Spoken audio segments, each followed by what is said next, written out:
បរិសម្នាក់តក់ស្លុតនៅពេលឃើញថានៅក្នុងទូត្រីដែលគាត់ទើបតែទិញនោះមានបិសាច2នាក់កំពុងដេញតាមស្ត្រីដ៏ស្រស់ស្អាតម្នាក់ទីបំផុតស្ត្រីនោះក៏អស់កម្លាំងដួលទៅលើដីដំបងឡើយបរិសនោះគិតថាវាគ្រាន់តែជាប្រភេទរូបភាពហូឡូក្រាមប៉ុណ្ណោះប៉ុន្តែនៅពេលដែលគាត់ឃើញបិសាចទាំងពីរកំពុងតែធ្វើបាបនាងពិតប្រាកដគាត់ក៏បានបោះឈើចាក់ធ្មេញមួយចូលទៅក្នុងទូត្រីទាំងកំហឹង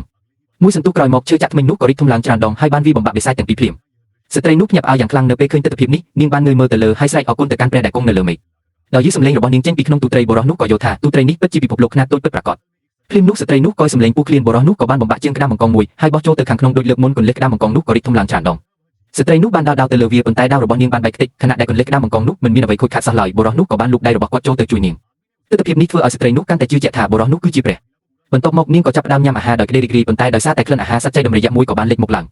នៅពេលដែលនាងមានអារម្មណ៍អស់សង្ឃឹមបរិសនោះក៏បានបើកភ្លើងពិលហើយចុចប៊ូតុងរបស់វាភ្លេចបន្ទោនឹងគោលាន់ក៏បន្លឺឡើងពេញពិភពលោកខ្នាតតូចនោះហើយសត្វចៃដុំរយៈនោះក៏ដួលចុះដោយសាររងការឆក់ស្ត្រីនោះបានរួចខ្លួនម្ដងទៀតនៅពេលនោះសេចក្តីជ្រះថ្លារបស់នាងចំពោះបរិសនោះក៏កាន់តែជ្រៅទៅបរិសនោះក៏បានសើចហើយប្រាប់នាងឲ្យហើយគាត់ថាកុស្វាមីគឺស្ត្រីនោះក៏បាននិយាយពាក្យនោះទាំងខ្មាស់អៀននាងចង់ឲ្យបរិសនោះជួយកូនសម្ព័ន្ធរបស់នាងពីគ្រោះមហន្តរាយមួយសន្ទុះក្រោយមកនាងក៏បានត្រឡប់ទៅកូនសម្ព័ន្ធរបស់នាងវិញនៅពេលដែលអ្នករាល់គ្នាឃើញកន្លះក្តាមបង្កងដ៏ធំសម្បើមដែលនាងយកមកជាមួយពួកគេមានការភ្ញាក់ផ្អើលយ៉ាងខ្លាំង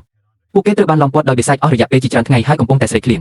ភ្លាមនោះកងទ័ពបិសាចក៏បានវាយប្រហារម្ដងទៀតដោយឃើញមេកូនសម្ព័ន្ធរងរបួសនាងក៏ស្រែកឡើងទៅលើមេឃទាំងភ័យស្លន់ស្លោថាកុស្វាមីតើអ្នកអាចជួយខ្ញុំបានទេបរិសនោះក៏បានសួរថាតើគាត់អាចជួយបានដោយវិធីណានៅពេលដែលនាងនិយាយថានាងត្រូវការធ្វើពលអគិសនីបរិសនោះក៏បានបោះធ្មើពីចូលទៅខាងក្នុងផ្កាភ្លើងអគិសនីក៏បានបញ្ចេញពន្លឺនៅលើពួកវាបិសាចក៏ចាប់ផ្ដើមភ័យញ័រ